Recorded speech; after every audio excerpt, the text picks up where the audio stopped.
Okay students, next topic करते हैं method of reducing a matrix in Jordan canonical form. Let A be any n cross n matrix. आपके पास कोई भी एक एन क्रॉस एन मैट्रिक्स है, उसको हमने जॉर्डन कैनोनिकल फॉर्म में रिड्यूस करना है। उसका मेथड है, फर्स्ट स्टेप में आपने क्या करना है, find all eigenvalues of ए।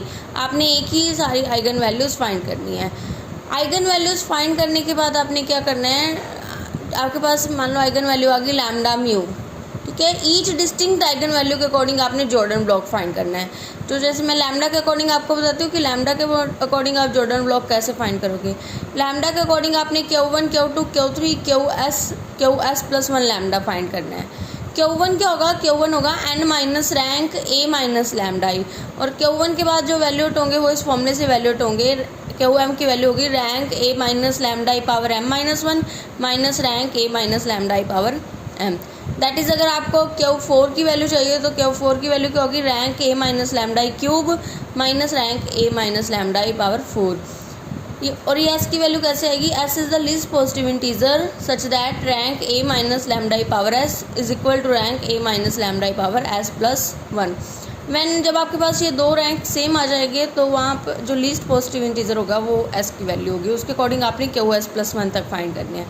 जब आपने ये सारे फाइंड कर लिए उसके बाद आइगन वैल्यू लैम्डा के अकॉर्डिंग जॉर्डन कैनोनिकल फॉर्म में जॉर्डन कैनोनिकल फॉर्म जो ए मैट्रिक्स की है उसमें कितने और जॉर्डन ब्लॉक आएंगे, Qm minus Qm plus 1 Jordan block आएंगे ऑर्डर m के, ठीक है। फॉर एग्जांपल जैसे आपके पास S की वैल्यू 2 आई तो आपने Q1 Q2 Q3 तक फाइंड किया, तो आपने ईच देखना है। पहले Q1 माइनस Q2 डिफरेंस आएगा, फिर Q2 minus Q3। Q1 minus Q2 difference आ गया आपके पास, तो जो वैल्यू आएगी, मान लो Q1 माइनस Q2 की वैल्यू आएगी 2, तो आपके पास 2 जॉर्डन ब्लॉक आएंगे ऑर्डर 1 के। Similarly Q2 minus Q3 find करो, फिर नेक्स्ट उसमें आपके पास m की वैल्यू कितनी है 2, जो वैल्यू आएगी उतने जॉर्डन ब्लॉक आएंगे ऑर्डर 2 के। तो इस वजह से आपने लैम्डा के सारे जॉर्डन ब्लॉक देख देने हैं कितने आ गए आपके पास। तो उसके बाद आपके पास म्यू का जॉर्डन ब्लॉक रह जाएगा, म्यू नेक्स्ट आइगन वैल्यू, तो आप म्यू के अकॉर्डिंग भी कर दो। सिमिलरली जितनी आपके पास डिस्टिंक्ट आइगन वैल्यूज है सभी के अकॉर्डिंग आप जॉर्डन ब्लॉक फाइंड कर दोगे। इसको हम एक एग्जाम्पल से क्लियर करते हैं, एग्जाम्पल से क्लियर होगा। एग्जाम्पल देखो, आपके पास एक मैट्रिक्स है A157 रो वाइज है 043001। ये कौन सी मैट्रिक्स है, ये ट्रायंगुलर मैट्रिक्स है। स्टेप नंबर 1 में हमने क्या करना था, आइगन वैल्यूज। ट्रायंगुलर मैट्रिक्स की आइगन वैल्यू क्या होती है, डायगोनल एंट्रीज। तो डायगोनल एंट्रीज है 1 1 4, तो डिस्टिंक्ट आइगन वैल्यू कितनी आई है 1 and 4। तो आपने ईच आइगन वैल्यू के अकॉर्डिंग जॉर्डन ब्लॉक देखने हैं। पहले मैं यहाँ लैम्डा 1 के अकॉर्डिंग देख रही हूँ कि जॉर्डन ब्लॉक्स कितने आएंगे। तो लैम्डा 1 के अकॉर्डिंग जब देख रही हूँ तो A minus lambda I, lambda की वैल्यू क्या है 1, सो A माइनस आइडेंटिटी, मैंने मैट्रिक्स में से आइडेंटिटी यानी कि डायगोनल में से 1 सब्ट्रैक्ट कर दिया, तो ये मैट्रिक्स आ गई। मेरे को इसका रैंक चेक करना है, इसका रैंक क्या है। रैंक चेक करने के लिए हम क्या करते हैं, इसको एशर फॉर्म में कंसिडर कर देते हैं। एशर फॉर्म में कंसिडर नहीं, कन्वर्ट कर देते हैं। एशर फॉर्म में कन्वर्ट करो तो आपके पास मैंने ये ऑपरेशन अप्लाई कर दिया, रो 2 माइनस 3/5 टाइम रो 1। तो एशनल फॉर्म में कन्वर्ट होने के बाद आपके पास कितनी नॉन जीरो रोज आ गई, 2 नॉन जीरो रोज, तो रैंक कितना आ गया 2। Now A minus lambda square matrix, ये A माइनस लैम्डा आई थी, लैम्डा दैट मीन्स 1 स्क्वायर, दोनों को मल्टीप्लाई कर दिया मैट्रिक्स को, तो आपके पास ये मैट्रिक्स आ गई। अगेन इसका रैंक फाइंड करना है, अगेन इसको एशनल फॉर्म में कन्वर्ट कर दिया। रैंक कितना आ गया 1, पहले कितना आया था 2, अब कितना आया 1। मैंने कहा जब तक 2 इक्वल रैंक नहीं आएगा आपने तब तक चलना है। नेक्स्ट हम देखेंगे, अब क्यूब पर आ जाओ। क्यूब मैट्रिक्स फाइंड की, क्यूब मैट्रिक्स में रैंक फाइंड किया, अगेन रैंक कितना आ गया, एशनल फॉर्म में कन्वर्ट करके रैंक आ गया 1। स्क्वायर का भी रैंक 1 आया था, क्यूब का भी रैंक 1 आया था, 2 रैंक्स आर इक्वल। तो यहाँ एस की वैल्यू क्या होगी 2, एस की वैल्यू 2 आ गई, तो आपने फाइंड कितने करने हैं, Q1 Q2 Q3। Q1 क्या था, n minus rank of A minus lambda I, n order of matrix, कितने ऑर्डर की मैट्रिक्स है 3 minus rank A minus identity. A minus identity का रैंक कितना आया था आपके पास 2, so 3 minus 2 this is equal to 1। और Q2 की value rank A minus identity minus rank A minus identity square, Q2 की वैल्यू आ गई 1। सिमिलरली Q3 की वैल्यू आ गई rank A minus identity square rank A minus identity cube which is 0।